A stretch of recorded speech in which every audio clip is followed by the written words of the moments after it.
अस्सलामुअलैकुम। इल्लामा इकबाल और कायद-ए-आज़म की औलादों में से कौन ज्यादा अमीर है? कायद-ए-आज़म का अरबपति नवासा पाकिस्तानी क्यों नहीं है? मशहूर भारतीय फिल्म स्टार प्रीति जिंटा का कायद-ए-आज़म की फैमिली से क्या रिश्ता है? इल्लामा इकबाल की औलाद में कौन क्या करता है? इल्लामा इकबाल के खानदान की इमरान खान से क्या रिश्तेदारी है? और आखिर पर आपको बताएंगे कि कायद-ए-आज़म की सगी औलाद ने इस्लाम छोड़कर कौन सा मजहब अपना लिया है। दोस्तों, वलीद रिसर्च की वीडियोस में एक बार फिर से खुशामदीद। अगर आप हमारे चैनल पर नए हैं तो जल्दी से चैनल को सब्सक्राइब करके बेल आइकन का बटन दबा करके आल पर कर दीजिए ताकि हमारी आने वाली मजीद वीडियोस आप तक बर वक्त पहुंच सके। कायद-ए-आज़म की पहली शादी इनकी कजन एमी बाई से तब कर दी गई जब वो सिर्फ 16 बरस के थे। कायद-ए-आज़म लंदन में जेर तालीम थे और शादी को अभी 1 साल ही हुआ था कि इन्हें अपनी बीवी की मौत की खबर सुननी पड़ी। अब इनका मुकम्मल ध्यान अपनी तालीम और करियर पर था। यही वजह थी कि उन्होंने एमी बाई की वफात के बाद अगले 25 सालों तक शादी ही नहीं की। कायद-ए-आज़म की दूसरी शादी हिंदुस्तान की मशहूर कारोबारी शख्सियत सर दीन शाह मानेक जी पैटेट की लाडली बेटी रतन बाई पैटेट से 19 अप्रैल 1918 को हुई। पारसी मजहब से ताल्लुक रखने वाली रतन बाई ने इस्लाम कबूल करते हुए अपना नाम मरियम जिनाह रख लिया। शादी के वक्त मरियम जिनाह की उम्र 18 जबकि कायद-ए-आज़म की 42 साल थी। मरियम ने अपनी पसंद से शादी करने की इतनी भारी कीमत चुकाई कि इन्हें इनके वालिद ने अपनी तमाम तर जायदाद से आग कर दिया। शादी के 1 साल बाद मरियम और कायद-ए-आज़म की एक लौती बेटी डीना जिनाह की पैदाइश हुई। डीना जिनाह अभी 10 साल की हुई थी कि इनकी माँ 1929 में वफात पा गई। कायद-ए-आज़म की एक लौती बेटी डीना जिनाह को एक पारसी लड़का निवाइल वाडिया पसंद आ गया। जब उन्होंने इस बारे में अपने वालिद को बताया तो कायद-ए-आज़म ने फरमाया, पूरे हिंदुस्तान में लाखों मुसलमान लड़के मौजूद हैं और तुम्हें अपने लिए सिर्फ एक पारसी लड़का पसंद आया है। डीना जिनाह ने फौरन जवाब देते हुए कहा कि डियर डैड, पूरे हिंदुस्तान में लाखों मुसलमान लड़कियां मौजूद थी तो आपने मेरी माँ एक पारसी लड़की से ही क्यों शादी की?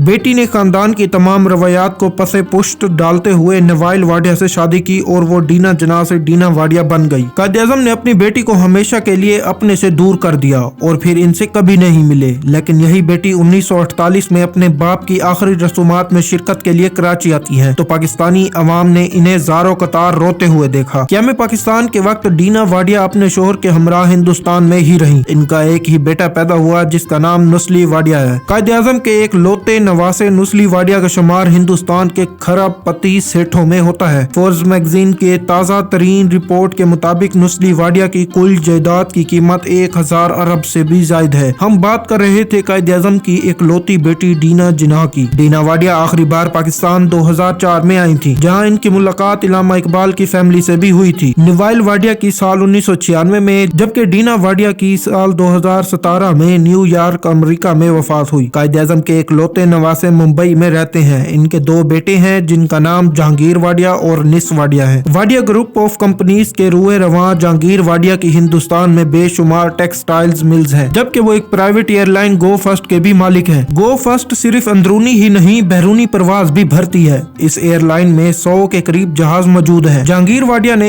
एक एयर होस्टेस सलीना वाडिया से शादी की और इनके 2 बच्चे पैदा हुए जिनका नाम बिलतरतीब एला वाडिया और जहां वाडिया है। जहांगीर वाडिया के छोटे भाई निस वाडिया भी इसी ग्रुप से वाबस्ता है। निस वाडिया बरतानिया इंडस्ट्रीज के साथ साथ रियल स्टेट और इंजीनियरिंग के शबे से जुड़े हुए हैं। भारत की मशहूर लीग IPL में किंग्स 11 पंजाब के मालिक निस वाडिया है जबकि बॉलीवुड की हसीन तरीन अदाकारा प्रीति जिंटा इनकी पार्टनर है। माजी करीब में प्रीति जिंटा और निस वाडिया के दरमियान मोहब्बत की कहानियां सिर्फ टीवी स्क्रीन पर ही नहीं बल्कि इंडियन प्रेस में भी छपती रही है। खैर, दोनों में शादी न हो सकी। जहाँ मैं आपको बताता चलूँ कि नुस्ली वाडिया और उनके दोनों बेटे जहांगीर वाडिया और निस वाडिया पारसी मजहब के पैरोकार हैं। शायर मशरिक इल्लामा इकबाल। कायद-ए-आज़म के बाद हम अब शायर मशरिक डॉक्टर इल्लामा मोहम्मद इकबाल की फैमिली और इनकी आल औलाद को बयान करते हैं। कायद-ए-आज़म की तरह इल्लामा इकबाल की पहली शादी भी सिर्फ 16 बरस की उम्र में कर दी गई। मई 1893 को इल्लामा इकबाल अपने मैट्रिक के रिजल्ट वाले दिन ही दूल्हा बने। इल्लामा इकबाल की दूसरी शादी साल 1914 में सरदार बेगम से हुई जबकि इनकी तीसरी बेगम का नाम मुख्तार बेगम था। इल्लामा इकबाल की पहली बीवी से एक बेटा और एक बेटी पैदा हुए जिनके नाम आफ्ताब इकबाल और मिराज बीबी थे। इल्लामा इकबाल की दूसरी बेगम सरदार बेगम के बतन से जवेद इकबाल और मुनीरा बानो पैदा हुए। मुनीरा इकबाल भी अभी 9-10 साल की हुई होंगी कि जब इल्लामा मोहम्मद इकबाल वफात पा गए। बड़े साहिबजादे आफ्ताब इकबाल की शादी आलिया रशीद बेगम से हुई जिनसे इनके 3 बेटे पैदा हुए जिनके नाम बिलतरतीब आजाद इकबाल, वकार इकबाल और नवीद इकबाल रखे गए। इल्लामा इकबाल की बड़ी साहिबजादी 19 साल की उम्र में इंतकाल कर गई थी। इल्लामा इकबाल के छोटे और लाडले फरजंद जवेद इकबाल की शादी जून 1964 में नासरा جاوید سے ہوئی۔ معروف قانون دان justice retired Nasira Javed Lahore high court کی جج بھی رہ چکی ہیں۔ لاہور ہائی کورٹ کے سابق چیف جسٹس جاوید اقبال صدر ضیاء الحق کے دور حکومت میں سپریم کورٹ کے فاضل جج بنائے گئے تھے۔ سابق وزیر اعظم پاکستان اور مسلم لیگ نون کے قائد میاں محمد نواز شریف جسٹس ریٹائرڈ جاوید اقبال کو نگران وزیر اعظم بنوانا چاہتے تھے اور ان کے نام کی تجویز صدر مملکت کو دی گئی، لیکن اس وقت کے صدر غلام اسحاق خان جاوید اقبال کے نام سے متفق نہ ہوئے، لیکن نواز شریف کی خصوصی درخواست پر جناب جاوید اقبال سینیٹر بن گئے۔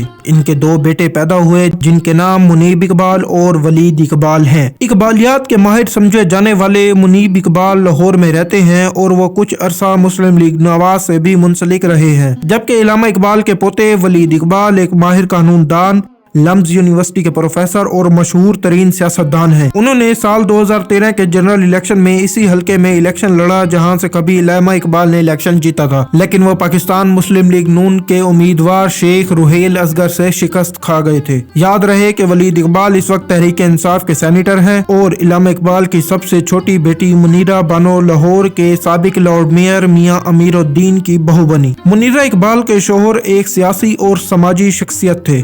ان کے بیٹوں کے نام اقبال صلاح الدین اور یوسف صلاح الدین ہیں۔ لاہور کے کلچر کے علامہ سمجھے جانے والے یوسف صلاح الدین المعروف یوسف صلی سابق وزیر اعظم عمران خان کے پرانے اور قریبی دوست ہیں۔ وہ پاکستان پیپلز پارٹی کی جانب سے لاہور کے MP بھی رہ چکے ہیں۔ علامہ اقبال کے نواسے میاں یوسف صلاح الدین اندرون لاہور میں واقع بارود خانہ حویلی میں رہتے ہیں۔ شوبیز سے وابستہ سینکڑوں افراد ان کی حویلی پر آئے روز آتے رہتے ہیں۔ ان کی حویلی میں کئی میوزک شوز، فوٹو شوٹ اور کئی مشہور ڈراموں اور فلموں کی ریکارڈنگ بھی ہوتی رہی ہے۔ اللہ حافظ ناظرین، امید کرتے ہیں آپ کو ویڈیو پسند آئی ہوگی۔ ہمارے چینل کو لازمی سبسکرائب کر دیجئے، بیل آئیکن کا بٹن دبا کر کے آل پر کر دیجئے تاکہ ہماری آنے والی مزید اور دلچسپ معلومات سے بھری ویڈیوز آپ تک بر وقت پہنچ سکیں۔ اللہ حافظ، اللہ تعالیٰ آپ سب کا حامی و ناصر۔